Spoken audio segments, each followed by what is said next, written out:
After much debate, Maryland has a law recognizing charter schools. They're actually public schools, but community groups create the curriculum. In tonight's cover story, John Rydell takes a look at one charter school's success story. It stands just a few blocks from the White House, a 1905 mansion once home to a congressman. We were studying roots and Kunta Kinte. It's now a charter elementary school for arts and learning. SAIL, as it's called, is one of 39 public charter schools in Washington. Why are we making this pottery? This one is operated by a nonprofit group called the WVSA Arts Connection. The school's wonderful, and the kids here, they're great. They're very respectful. Most here are special ed students, but teacher Amy Muldoon says art is the common link for all. A lot of times in reading, we'll have a lot of art that goes along with it, a lot of pictures, a lot of cues to help the kids with their reading, with their math.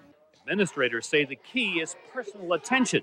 The student-to-teacher ratio is about 14-1, and with a teacher's aide in every classroom, that's one adult for every 7 kids. They let you try new things. If you think something's going to really work and help the kids, they're all for it. SAIL's founder is not shy about touting this charter school's success. We're one of the highest rated schools in the city in test scores for our kids. Dr. Lawrence Riccio admits his school is fortunate, having the financial backing of a successful nonprofit. But he says the educational goal is tapping into the potential of each kid. Using tools that children like and enjoy, whether it's a computer, whether it's arts, or some other way to use that as an entry into teaching academic skills or social skills that are going to be tested, then you get better results. Since art is such a key component of the SAIL Charter School, this wing has actually been transformed into an art gallery with works of the students. And they got art pictures on the walls. They're beautiful. Creatures, strange creatures are marching. At lunchtime on the school's rooftop terrace, volunteers from nearby businesses help tutor students with reading.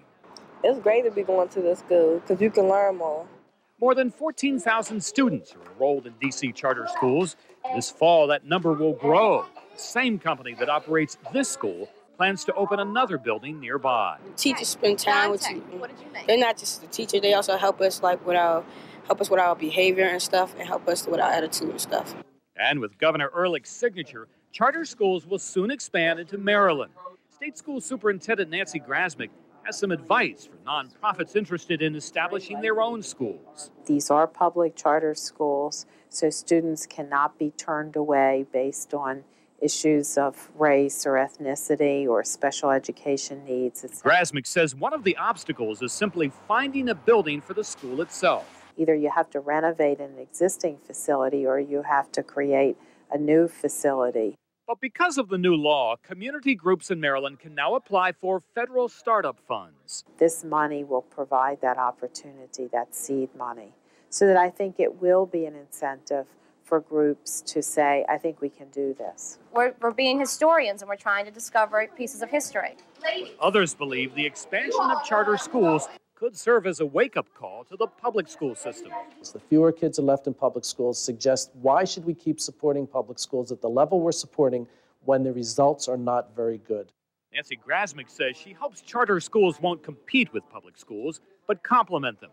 A new opportunity, she says, to enrich young lives. In Washington, John Rydell, Fox 45 News at 10. Groups that are interested in establishing a charter school first have to apply to local school boards. If the application is rejected, it can be appealed to the State Board of Education.